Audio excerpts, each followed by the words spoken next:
Welcome. My name is Kimberly Blackrincan. I'm the director here at the Ignite Hub, and we welcome all of you this evening for our final Fireside Chat for 2023. So we have a special guest here who's going to close out the year for us. Just a couple of announcements. First and foremost, again, thank you for coming and being here. You can choose to be anywhere else and spend your time anywhere else, and you chose to be here. So thank you for that. I'd also like to recognize our sponsor for this event. Verizon is the sponsor of the guest speaker series that we have here at the Ignite Hub. So thank them for the amazing Caribbean dinner that we had this evening. So thank you, Verizon. So with that, I'm actually not going to take much time. I'm just going to jump right in, and I'm going to introduce our guest speaker because she has an amazing story, and I want to make sure she has all the time to talk about it. So it is my pleasure and honor to introduce Annie Lee. She is the dynamic CEO of Aviana Technologies, a leading technology solutions company. With almost 2 decades of experience in the industry, Annie has solidified her reputation as a visionary leader and trailblazer. Her strategic mindset, exceptional leadership skills, and passion for innovation have propelled Aviana's Technologies to new heights. Under Annie's visionary leadership, Aviana Technologies has flourished, delivering cutting-edge technology solutions to a diverse range of clients. Her ability to inspire and motivate her team, coupled with her strategic acumen, has propelled the company's growth and cemented its reputation as an industry leader. Annie's leadership philosophy is deeply rooted in empowering her team and fostering a culture of collaboration and innovation. Her unwavering belief in the power of diversity and inclusion has led to the cultivation of a dynamic workforce that thrives on creativity and problem solving. With Annie at the helm, Aviana Technologies continues to push boundaries, creating innovative solutions that drive organizational success and make a positive impact in the world. Beyond her professional achievements, Annie's passion for her work and family has been a driving force behind Aviana Technologies' success. As a devoted mother, she understands the importance of maintaining a healthy work-life balance. This understanding has shaped the company's culture, fostering an environment that supports its employees' personal well-being while encouraging professional growth. Wow, amazing, Annie. We're so honored that you're here with us this evening. Without further ado, I'm going to hand the mic over and we'll look forward to your story.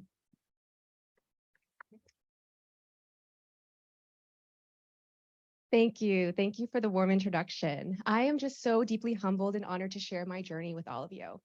As CEO of Aviana Technologies, I have been on a journey that has been nothing short of transformative. My story is one of resilience, innovation, and commitment to how I survived and thrived in the realm of technology. It's my unique story, and I believe it's not just my own, but one that resonates with countless of other women who are determined to make their mark. First slide, please. I have always been extremely fascinated by technology and computers since childhood. My parents always encouraged me to get into computers, and I remember the very first day like it was yesterday. I was 11 years old, and it was a gift from a family friend who ran a computer repair shop. His customer was getting rid of his old Windows 95 PC, and I will never forget how excited I was when I powered it up for the very first time and had the real first taste of technology. Now, not that I want to age myself, but to all the millennials out there listening to this, during my time, access to a computer for an 11-year-old was not easy. To get to the internet, I had to go to the library or a school's computer lab. And these days, 3-year-olds have a smartphone at their fingertips. It's just unbelievable how far we've come. So in this first slide, I just wanted to share some fun 90s nostalgia. Some of you may be too young to recognize these games, but they sure brought excitement to me. Does anyone recognize them? Yes. Minesweeper, ski jump, solitaire, pinball, Mavis Beacon Tycoon games. Those are my go-tos.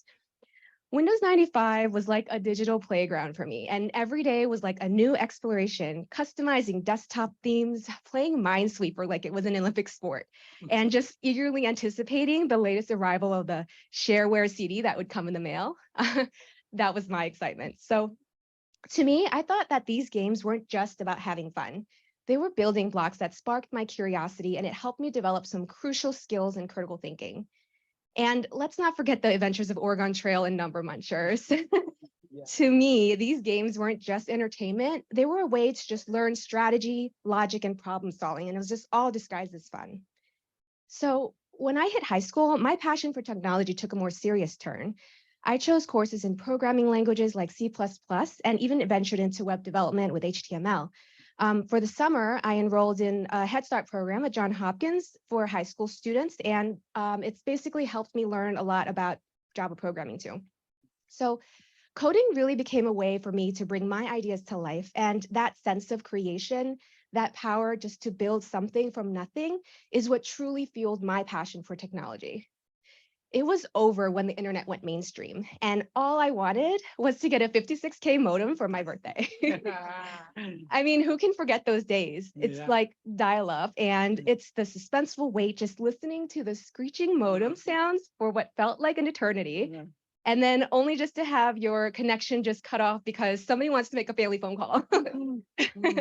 So kids, the next time you complain about your apps taking too long to load on your phone, just remember we were the pioneers of patience in the year of like 4 megabyte RAMs.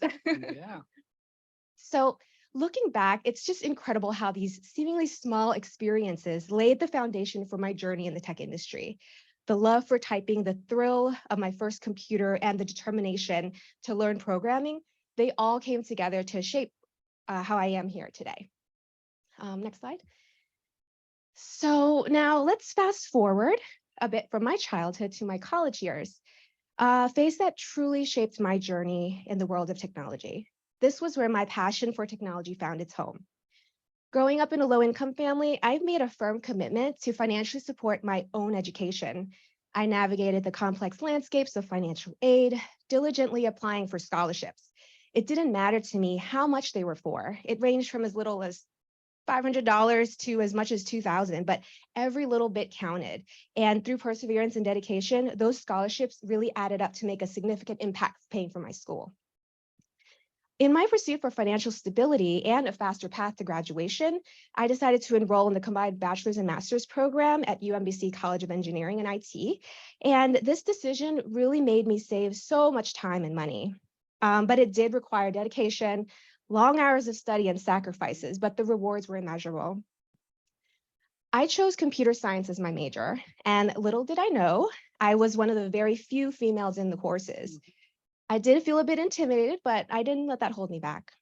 I made sure that I understood every programming project that I had that we were assigned to do, and I spent hours of my time at the Computer Science Help Center. It practically became my second home. I wasn't afraid to ask for help. I asked the tutors tons of questions, and I was literally adding comments to every line of code because I just wanted to make sure I understood every logic and just wanted to make it the best that it could be. And here's a funny coding story. One time, a classmate had turned in their program that worked perfectly, but they got a C because they didn't have any comments in their code. And on the other hand, I submitted my project. All I had was comments everywhere. I explained the logic, and then I got an A, and my program wasn't working. So, lessons learned in the coding world, sometimes it's the explanation and documentation that really speak more to your understanding of what you're trying to do. So I think it was just a syntax error or something anyways. But all in all, starting as a computer science major was really demanding on my studies. I remember taking my PC back and forth with me from my dorm to the lab countless times. I have my roommate here to test for that. I was that student that was lugging my PC tower back and forth on campus to the computer science help desk, and boy, it was heavy. Back then, it was a luxury for students to have a laptop. And even if they did, they weighed like a brick or so anyway, so they were just as heavy. During my sophomore years, I switched majors to information system. So not just because I was spending my days and nights coding, but because I wanted to expose myself to the business side of technology. I wanted to help businesses become more efficient, find ways to improve their day-to-day operations, and resolve their pain points by training them how to use technology more effectively. I've always loved solving problems and making people's lives simpler, more efficient, and just better. And I felt that I could do that by majoring in information systems. In addition to switching my majors, I found my passion as serving as the president of the Information System Council of Majors at UMBC. And it wasn't just a title, it was more of an opportunity for me to make a difference. I organized speaker panels featuring IT professionals and that generously shared their insights and experiences. And this not only facilitated the valuable connections between the students and the industry experts, but it has also now has come full circle as I find myself here in a position to speak at Ignite Hub. And that's why I had to enthusiastically accept this opportunity. Networking became second nature to me, and I was on a mission to build bridges between the world of academia and the ever-evolving IT industry. As I continued to find ways to stay connected, I decided to also participate in the work-study program with the Center for Women in IT, and there was one really great event that I supported, and it was Computer Mania Day. I remember volunteering with you as well, my roommates. This fantastic event aimed to inspire middle school girls to get excited about all things tech. Being a part of that event and just seeing the sparks in the eyes of those little girls were just a truly rewarding experience. And I've heard Ignite Hub also sponsors some similar events for school-age children too, and I'm ready to get my kids enrolled in that. So the reason I engaged in these activities outside of school was to better prepare myself for the challenges of the real world. So my next mission was to look for internships. Luckily, I had an amazing academic advisor at UMBC that supported me through this, and I was able to secure 2 internships during my junior and senior years. I worked at T. Rowe Price as a database services and architecture intern, and there I was exposed to an industry-leading financial investment organization that allowed me to work alongside experts in the field. That experience was truly transformative. It really helped solidify my passion for technology and providing me with real-world insights that would shape my future decisions. My other internship was at Provident Bank as a customer intelligence intern, and this role allowed me to delve into the world of reporting, market data analysis, and honing my skills and gaining practical knowledge that proved to be invaluable in my future. It was a stepping stone towards my ultimate goal of a successful career. I recognized the value of building a solid resume that would showcase my skills and make me stand out in the competitive field. With this in mind, you'll notice that I make deliberate choices when I have extracurricular activities, jobs, and internships there on my resume. And I had looked for opportunities that were directly relevant to my field. When I graduated with my bachelor's, I already had 2 years of IT-related experience under my belt, and that doesn't include all the extracurriculars that I was helping out with. College was a whirlwind of learning, growing, and giving back. It was about honing my skills and sharing my passion and learning from others. These experiences, from the coding craziness to inspiring middle schoolers, from coordinating events and rubbing shoulders with other professionals, they all added layers to my journey. They reinforced my belief in the transformative power of technology and the profound impact that we can make when we're willing to connect, learn, and grow. Next slide. Now for my first job. During my time in school, I attended numerous career fairs. My heart was set on securing a position with one of the big companies in the area. Northrop Grumman, Microsoft, IBM, Booz Allen, and even the CIA were my top choices. I dreamed of working alongside talented professionals at the forefront of technology. However, I wasn't called back after several introductions at job fairs and several interviews, and it seemed as if every opportunity that I eagerly pursued just seemed to slip through my fingertips. I don't know what was going on there. So it was just a period of uncertainty for me, and I often faced a moment of self-doubt in this male-dominated industry, but I kept applying. I don't know how many resumes versions that I had submitted. So amidst the disappointments, a glimmer of hope did appear, and I was selected to interview with IBM. I remember clearly that interview wasn't focused on technical questions. Instead, it was more focused on my accomplishments at school, my ambition, and my experience. And I couldn't express to you the joy and relief that washed over me when I received that offer. It felt like a validation of my abilities and a reminder that perseverance does pay off. Little did I know that this role at IBM would have been my introduction to government contracting. So IBM at the time was considered a blue chip company. So just having it on your resume is just like having a badge of honor that shows you have experience with a top-notch and stable organization. So it was also what shaped the trajectory of my career. Working in government contracting exposed me to a whole new world of challenges and possibilities. It allowed me to contribute to projects that had a direct impact onto the well-being of our society. And it allowed me to collaborate with brilliant minds and make a difference on a larger scale, more than I could ever imagine. Little did I realize when I was at IBM, my true passion laid in automation and operations. Of all the IT jobs I was aiming for, the one that I wanted to get the most was the one that made the most money, and that was a DBA. So I looked into PL SQL database development. I ended up getting certifications through Oracle, and I used all of that while I was supporting the US Census Bureau, which was the contractor that I was on. There, I delved into tabulations, metadata, and I was loading data into the American Fact Finder census data application that they had there. It was here is where I fell in love with scripting and procedural code. I spent 2 incredible years at IBM, and I can't express how much I cherished my time there. It wasn't just about the work, it was the people, the camaraderie, and just the sense of belonging that made it special. And let me tell you, I was also taking evening classes after work because I was still trying to finish up my master's. And I was commuting from Suitland to Baltimore, and it just felt like a never-ending road trip around the entire Beltway. And just to set the record straight, online learning was not a thing back then. So we had to show up in person, old school style. So it's just crazy the things that we do for a degree. And these were the moments that were worth my journey. And so fate had different plans for me. And through a friend's referral, I was enticed to join Booz Allen. My first contract assignment led me to working with Department of Justice, with the FBI, and that assignment came with its own set of challenges, a culture shock. I found myself in a good old boys environment where everyone wore suits and ties, had military backgrounds, and I was one of the few females on the team. I definitely learned a lot, and I made myself fit in. Despite being female, I was respected for the contributions that I made to the team. So after spending 2 years on this contract, it was time for me to look for opportunities that were closer to home. My commute on the 495 Beltway to Tyson was taking a toll on my car, and I hated traffic so much. I made sure that I was in the office at 7 a.m. and I was out by 3 just to beat that traffic. So Booz Allen came through for me, and they put me on a contract with the FDA, and I dedicated 5 years to this role.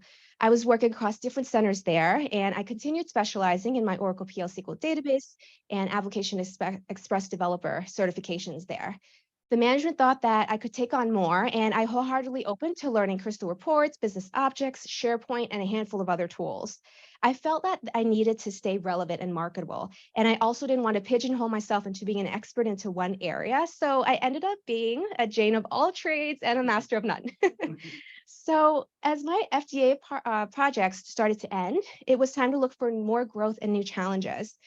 Of course, I was loyal to Booz, and I loved the opportunities that they presented to me. They kept me engaged in the business. They offered me roles to grow in my career, and I was always working with a great team and great leaders. Besides that, they had fabulous holiday parties at the Air and Space Museum and the Strathmore at the time, so that couldn't be beaten. And so my next chapter at Booz was to support a contract transition at the State Department Consular Affairs. Back on the Beltway I go. Vienna, Roslyn, DC, all over. So here was where first impressions were of utmost importance, especially since Booz Allen was not the prime contractor. I was actually one of the only Booz Allen employees that served as a subcontractor role. And their mission at the State Department of Consular Affairs was just so exciting to me because it directly impacted the lives of the US citizens traveling across the world. And we were managing the databases and operations of the systems to ensure that all the passports and visas were accurate. The stories of just bringing together families and helping the US citizens during their most important moments just really touched me. Interestingly enough, that initially was supposed to be a 3-month project. It ended up being a permanent role for me. So I just took the ball and ran with it. I just knew it precisely how to capture the knowledge transfer from the incumbents, and they trusted me. So that's how I ended up in that role permanently. So little did I know, the prime CTO of the program, they actually put me into the role as a database development manager. And at that time, I was responsible for overseeing 18 database engineers. I was managing the database development operations for various web applications that serve 34,000 users all over the world across 270 posts and agencies. I coordinated code reviews, software deployments, upgrades, migrations, releases. And this experience as a subcontractor, usually for a role that is not filled by a subcontractor, was just truly unique. And it really reinforced my belief that ambition and being tenacious opens doors to new opportunities. Each contract that I had was just a new challenge that I wholeheartedly embraced. After being with Booz for over a decade, I became a mother and I had my son.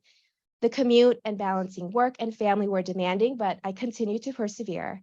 I knew that achieving success required that dedication and determination. So around the time the contract was up for rebid, I decided to join the prime ActionNet. I spent 5 years on the State Department contract, which they really made me feel like I was at home there. So I couldn't reject any opportunity that they wanted to bring me in. So they also had nice holiday parties at the MGM too.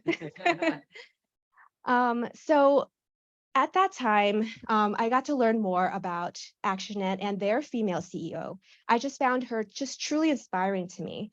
What struck me most was her commitment to connect with every employee in the company. And at that time, the idea of starting a company wasn't even on my radar. I never even considered it that I could do something like that by myself. And just as I was settling in with ActionNet, I was pregnant with my daughter and COVID-19 pandemic hit. And that's when I began to seriously explore some remote options. And during that period, I came across a new position as a DevOps project manager at GRSI, a company that I can just describe as truly remarkable. Next slide. All right, fast forward a bit in my journey from my time at Booz Allen to the exciting adventure of starting my very own company. Now, this part of my journey is a real game changer. I reminded myself of the time when I was once a subcontractor for Booz. I did everything. I recruited new team members, built relationships, approved time cards, mentored, budgeted, wrote proposals. I even did business development for them. Until one day I thought to myself, if these are all the things that I needed to know to manage my own company, I don't see why I couldn't do all of these things for myself. So after 15 years in government contracting, I found myself in a unique position, which all began when I had some former colleagues who also started their own small businesses reach out to me. They asked if I was interested in teaming up with them on bids in the future, but that would mean that I wouldn't be working as a W-2 employee anymore. They suggested something that initially sent shivers down my spine, becoming a C2C. So for those who don't know what that is, it was a very brand new concept for me. It essentially stands for corp to corp, and it's a contract in which one corporation hires another one as a separate entity. And I was seriously considering this. It was a nerve-wracking decision. I had to choose between the security of my current job, where everything was taken care of, and venturing into the unknown territory of starting my own business, where I had to do everything by myself and take full responsibilities for all the employees, all their benefits, everything. So at first, I was leaning towards becoming an independent contractor, but then through conversations with my colleagues, my amazing CPA, and some serious self-reflection, I managed to talk my way out of my self-doubt. And I shared my thoughts with my husband and family, and they were all supportive and had faith in me. I realized that this was a chance to make a real impact, to return to what I loved doing when I was back in college, finding opportunities for others, building a business, creating a brand, and most importantly, making a significant impact on the people's life on an even larger scale. So there I was, taking a leap of faith from the comfort of my job security into a whole new world of entrepreneurship.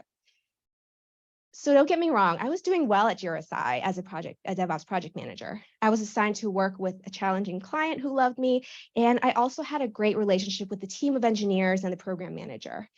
So after a year as an employee, I found myself ready to look at options for rebid.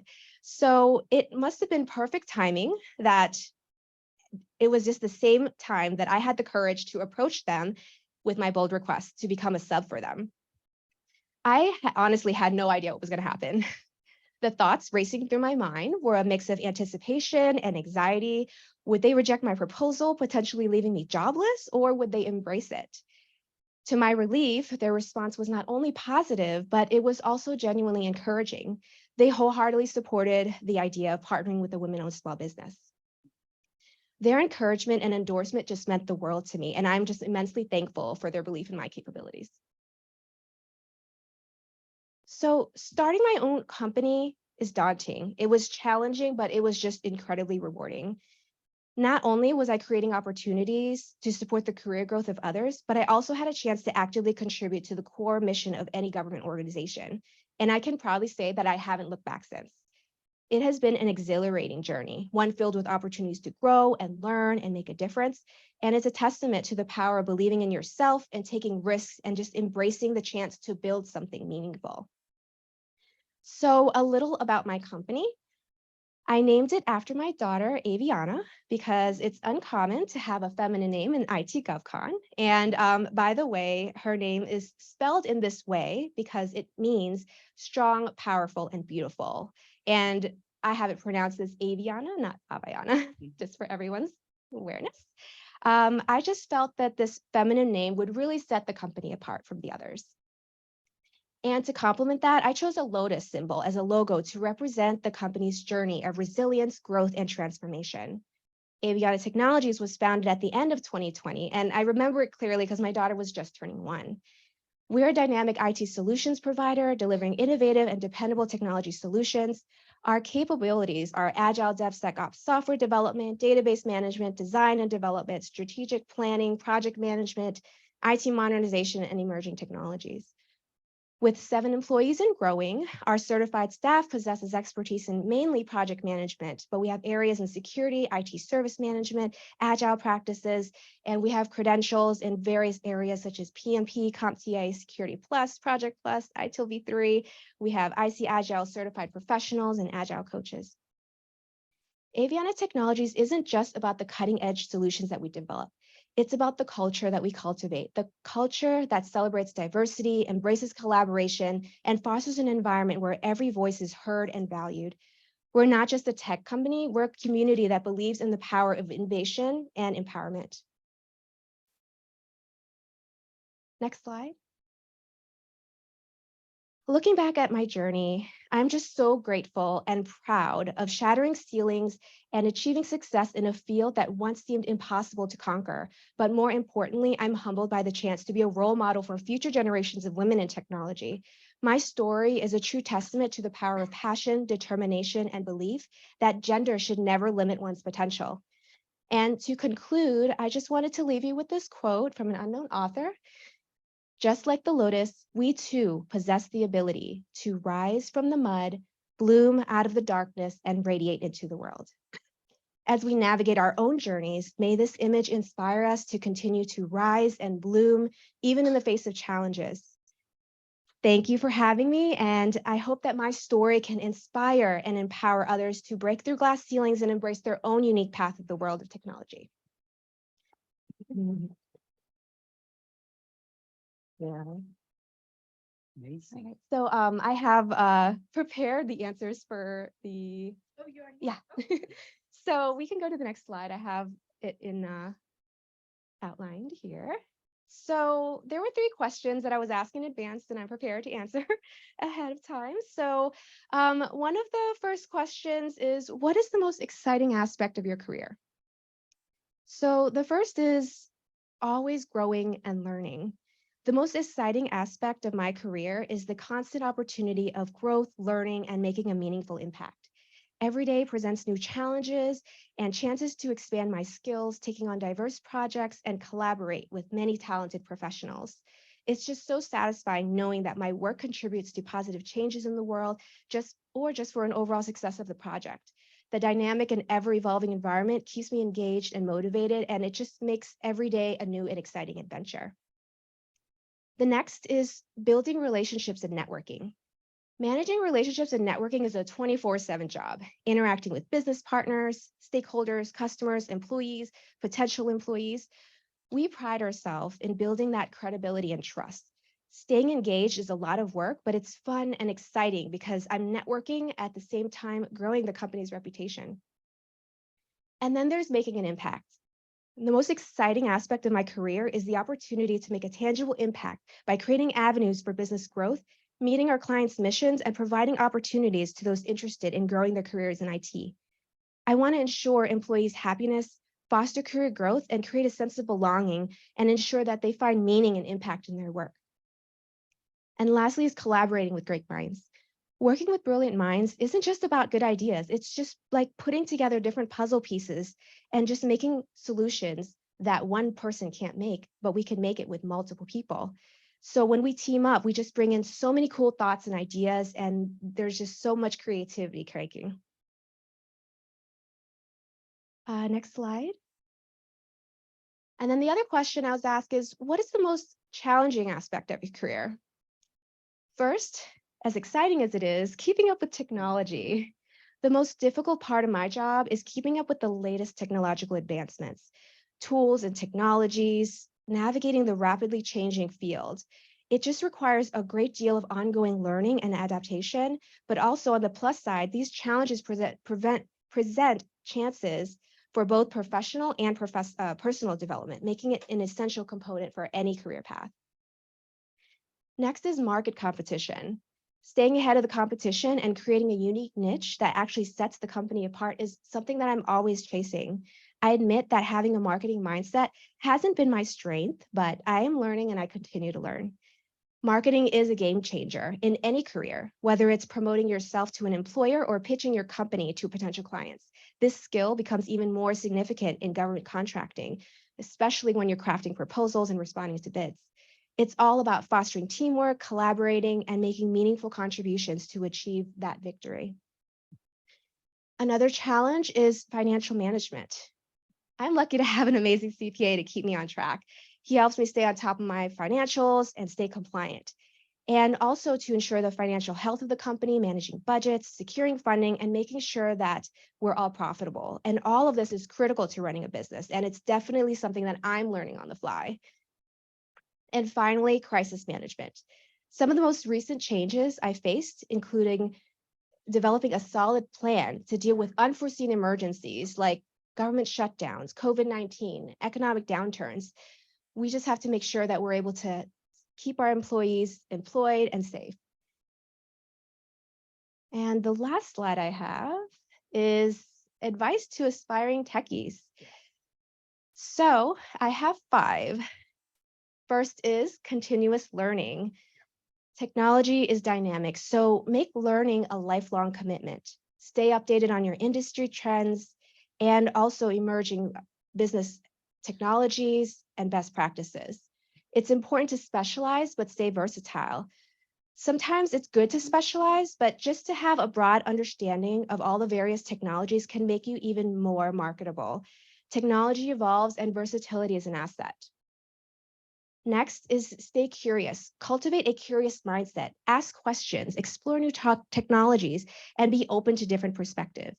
Curiosity is really what fuels innovation. Hands-on experience, apply theoretical knowledge through hands-on projects. Building that real-world experience for applications that can be used in the business world can definitely be something that you can showcase to potential employers.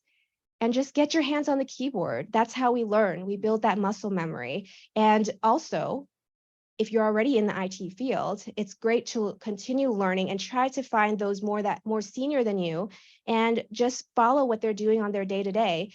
You'd be surprised how much you can pick up from all of the people that have been doing these for years. Next is problem-solving skills. Tech is all about problem solving. Practice breaking down complex problems into smaller, more manageable parts. This skill is valuable in coding, debugging, and system design, and especially in project management when you're trying to break down how to complete a project. And lastly, and most importantly, embrace failures. Failure is often a stepping stone to success. Don't be afraid to make mistakes. Instead, you learn from them. Resilience and being able to iterate on your work are crucial. So take them as lessons learned and teach others what you learn from your mistakes. And that's my last slide here. So I guess thank you. We can open it up to the floor. Wow, Annie, thank you so much for your story and the slides to just help tell your journey. And just a few things that stood out for me is one, the importance of having programming for youth. That sounds like that made a big difference for you in being curious and having the opportunity, and also being in a family that encouraged you to take advantage of that, and that continued through college and beyond. Those programs are really important for the next upcoming entrepreneurs or professionals or any industry, but those programs really do make a difference for students. The second thing that you said, and I've heard this before, but now I'm hearing you say it too, is most entrepreneurs, when they make that jump from their full-time employment to entrepreneurship, their first clients are often their former employers that hire them, or coworkers, but that's usually who their first clients are, because you have the credibility and the trust, and they know you. So those were the two things that stood out for me in your presentation. We do have a comment in the chat, and then this is for the rest of all of you that are here virtually and in person. This is where you get to ask Annie the questions. We had some prompts for her, but I'm sure that some of you have questions as well. So there's a comment here in the chat that says, I do not have a question for the speaker, but I have a shout out for her, because I am the one she mentioned as my quote, amazing CPA. Unquote. I want to let her know that her presentation is fabulous, and please let her know that. So you have some immediate feedback on your presentation. So I'll open it up. Are there any questions that you have for Annie? If you're virtual, I have the iPad right here, so you can just type it right in there and I'll read it. Or anybody here in the hub, do you have any questions? Oh, okay, coming right over to you. One thing that she's very humble about and she never talks about is her positive attitude. She never gets angry.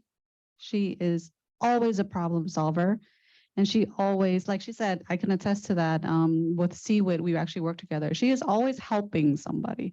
So that's what makes a good leader as well.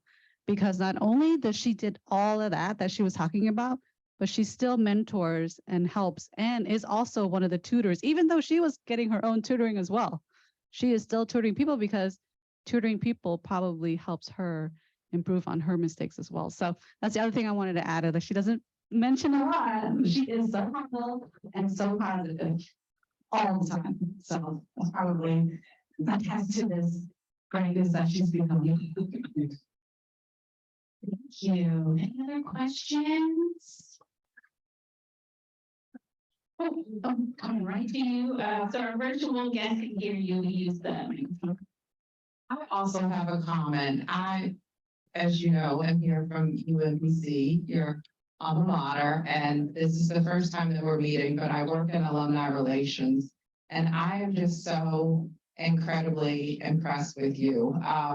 And I just really am blown away by your story. And I've only been at the university for a short time, but I work with the College of Engineering and Information Technology. And, you know, I've had the opportunity to meet with a few women, and just hearing you talk about being like the only woman in the room, challenges that you've had to overcome, but the great grace that it sounds like you have approached that with is really impressive to me. And I'm just really, really grateful that you invited me to hear you speak tonight. And I don't think that I am out of place when I say that I think that we would really enjoy having you back to campus to speak to our students about your journey as well. I think that we have a lot of students who would really benefit from hearing your story. Yeah.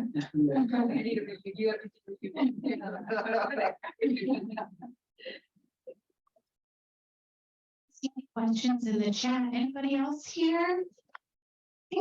Oh, okay, I'll come over to you and then I'll come to you. I know you are a very successful woman. How to balance your career and family? Yeah, that's good.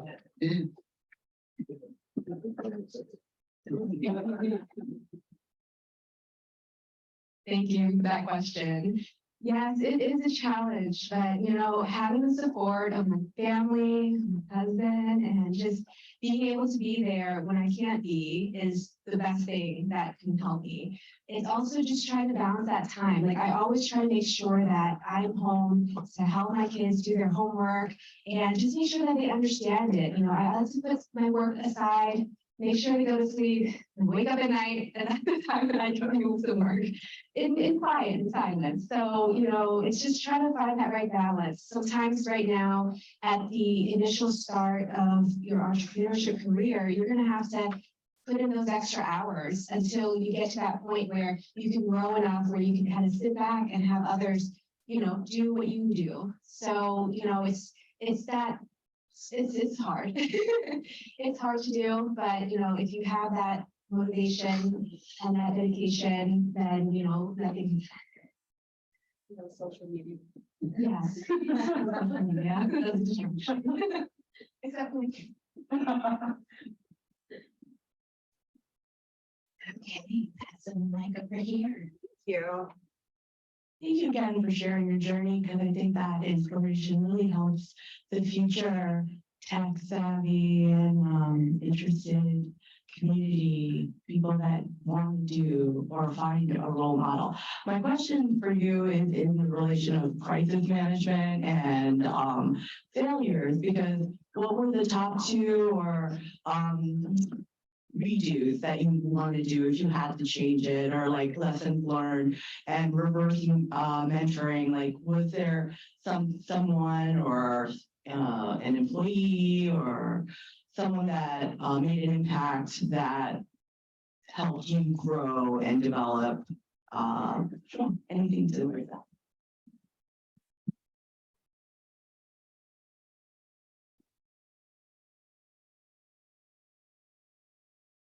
That is a really good question. So one of the main challenges that we're having right now, I guess, as we are recruiting people to join the company, it's just important to make sure that, you know, we find someone that has a great work ethic, someone that, you know, is very sharp and smart and able to catch on very quickly. You know, sometimes it's just a challenging market out there to find those right people. And, you know, sometimes you give it your all, you think you're going to be able to bring someone on board, and then you hear back, oh, they changed their mind, you know, and then it's like you spend so much time trying to onboard somebody, getting them ready and prepared, but, you know, other people have other priorities, and it's understandable. There's a tough market out there, and other companies are also hiring other people too. So, you know, I'm always at this learning stage, especially when we're recruiting and trying to understand people and what their needs are. You know, we always try to, you know, promote our benefits or things that we have that we can offer, you know, employees to entice them to join us. And at the same time, it's also that balancing and making sure that, you know, we're profitable too. So those are one of the major lessons learned that I'm learning from each person that, you know, we almost bring on. And then for those people that we bring on, those are just like one of the most amazing people that we have on board. You know, it's that strong work ethic, someone that is like my personality that wants to continue to persevere and work hard at what they do. And those are the types of people that we look for. And, you know, sometimes it's like, they don't have all the skills, but, you know, we want to be able to train them up. But if they don't have the resources to do that, we can't. So then we can't bring them on. But there's some really great people out there. And, you know, it's just working with the balance between budgets and just trying to bring people on at the same time with the best skill set. So that's one of the largest challenges that we have. And I'm sure other companies have faced the same thing.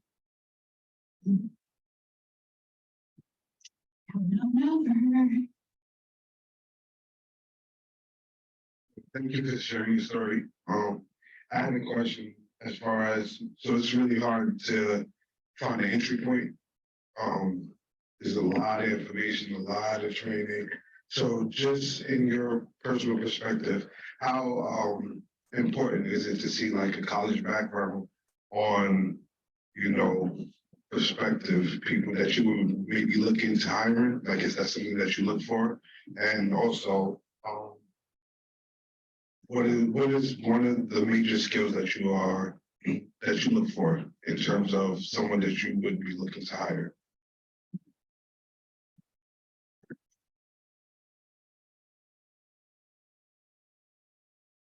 Yeah, thank you for that question. So, I'm always looking for someone who has that great personality and they are willing to be open to do any task that's given to them. Skill sets are another thing. Having a college degree, a lot of these are some of the requirements that we have to meet for our government contracts.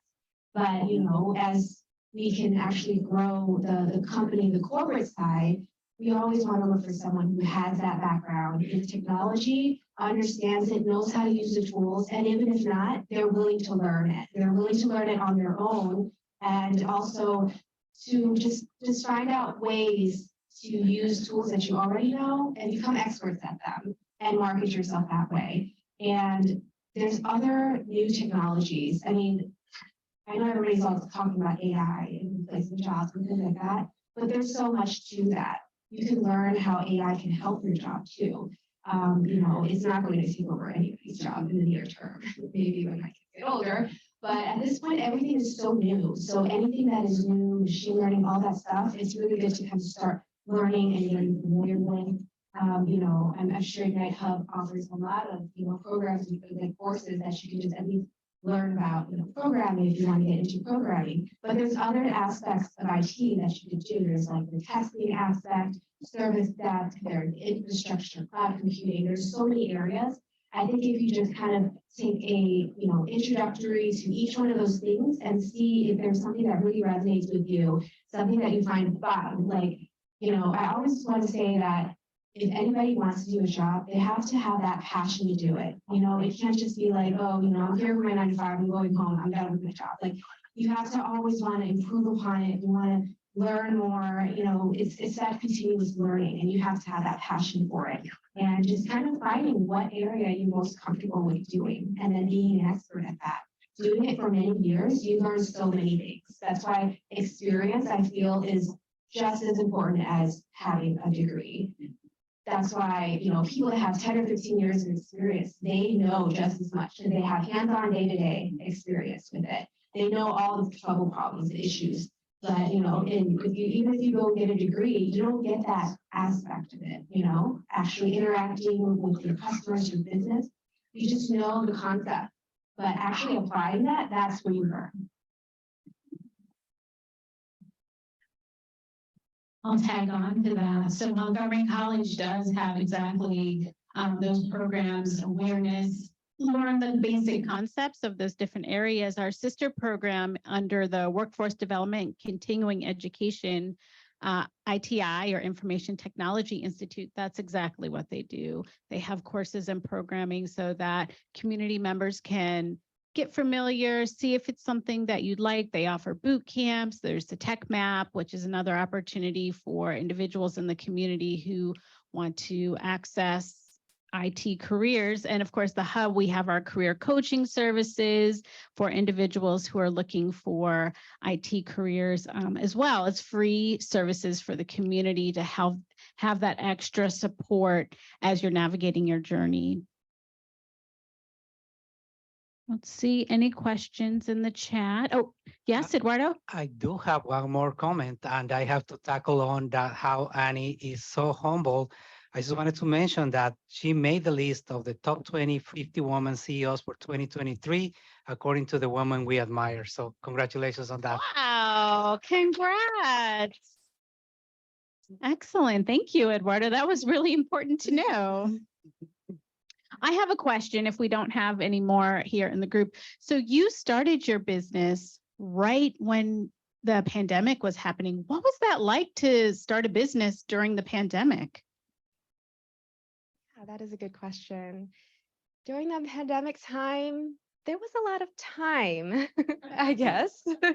We weren't going out as much. So, I did a lot of time just researching, trying to understand what it took to be an entrepreneur, what it took to be a government contractor. And, it was not really on the top of my mind until, my mentors and people had started reaching out to me and just telling me more about it. And, I think that even during the pandemic with the government contracting world, I feel like there are some agencies that, you can feel safe in, that there may not be budget cuts at. So, I felt like I was in a good place. If I was maybe at a different agency, I may have not taken that jump. But, being at right now supporting NIH, that is where it's at right now, right? COVID-19, doing the research and stuff, they're not going to cut fundings there. So, it was a good timing for me, I felt. And, I was just lucky to be in that situation. Follow-up question. What support and resources, such as cohort groups or something that helped you network with other entrepreneurs, but also get the skill sets? Did you do any specific programming or support? Yes. So SBA, Small Business Association, Apex Accelerator, a lot of these organizations do help propel small businesses, help educate them. There are so many webinars and trainings on how to, follow all of the various processes that we have to go through to be, a government contractor. So there was a lot of reading, learning about how to be registered in SAM. There's a lot even more that I don't even know of, and I'm still taking these webinars and training just to kind of learn every aspect of it. So, there's just so many resources available now that, we can all take advantage of, and they're all free. We don't have to pay for them. So, right now we're in a really good state that we're small businesses, especially women-owned small businesses, are being supported. So, there's veteran-owned small businesses, economically disadvantaged small businesses. I was looking into, how to get certified and all of that. So that's really what I spent my time on in trying to figure out what it takes to get certified with the least amount of money that I needed to spend, because, as a small business, it's not like we have a lot of money to spend on this. So, trying to find the right people to talk to get advice, other small businesses that are also doing the same thing. I was just recently at an event called Challenge Her, and it was a really great event focused towards women-owned small businesses. And that gave us an opportunity to network with other women as well, and just kind of seeing what they learned and their lessons learned, and then just taking it from them. Was a great speaking event. So a lot of those, events are really what I had, participated in to just kind of learn as much as I can. Okay. Oh, there's a question in the chat. Okay. Oh, another comment. Okay. All right. The best of all is to work with another professional who has done it and is willing to work with that entrepreneur in trying to navigate the whole of government contracting. So that was a comment from the amazing CPA as well, but that's a testament to working. What I'm reading with that comment is what it's like to work with a startup, your startup business, and what's important in doing that work. So thank you. Luraman, am I pronouncing it right? Okay, great. Okay, I'm going to use my waiting time to see if there are any other questions. Okay, that was a short waiting time. So in the chat and in the space on the monitors, we have a QR code. This is a survey for this workshop, this session. Please take the time to fill this out. This is how the Ignite Hub staff, myself, Eduardo, and Watani, we look at this data and we make program decisions about what to offer, and we want to make sure that what we're offering you is relevant. So if you could take a few moments to fill that out and let us know what you thought about Annie and her presentation and sharing her story with us, I would greatly appreciate that.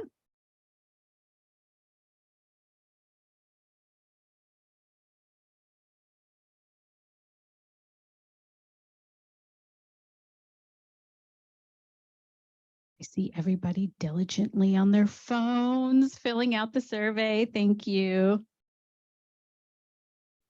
As you're finishing up, we do have a giveaway.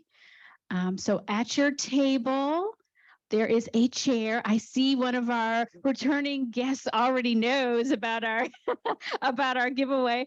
If you look underneath your chair, there is, if you find a little label that says congratulations, we have some Hub swag for you.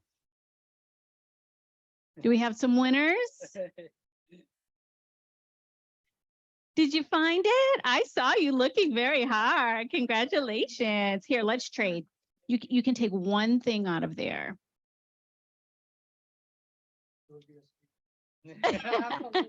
Any other winners? All right, I have one over here. Help yourself. You're welcome. Okay, well, with that, I just want to close us out. I want to again thank Verizon for their sponsorship. Oh, and I also want to thank Annie. Thank you so much for coming this evening and speaking with us. Thanks. Thank you, all of our virtual guests. The recording will end shortly. And the rest of you that are here in the space, 2 quick things. One, we have packed leftovers dinner, so make sure you